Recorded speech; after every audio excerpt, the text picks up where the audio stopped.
आता ज्याची मोठ्या प्रमाणात चर्चा सुरुवात आहे, NRC आणि CAA हे टोटल अनकॉन्स्टिट्युशनल आहे असं मी त्या ठिकाणी मानतोय। दाखवल्या जात आहे की हा कायदा मुसलमानांच्या विरोधात आहे असं दाखवलं जाते, परंतु त्याचा सगळ्यात मोठा परिणाम हा हिंदू समाजातील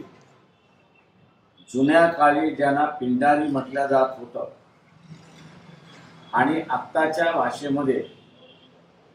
BJMT असं ज्याला म्हणतो, विमुक्त आणि नोमॅडिक ट्राइब्स आपण म्हणतो,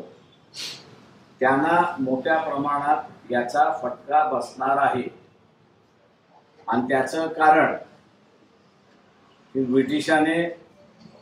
या सगळ्यांना गुन्हेगारी जमात म्हणून त्यांच्या कालावधीमध्ये नेमली आणि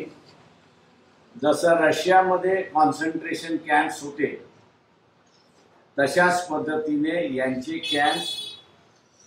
उभे करण्यात आले आणि या कॅम्प्समध्ये त्यांना ठेवण्यात आलं।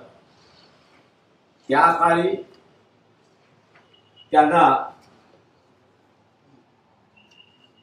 7 वाजता बाहेर पडण्याची मुभा होती,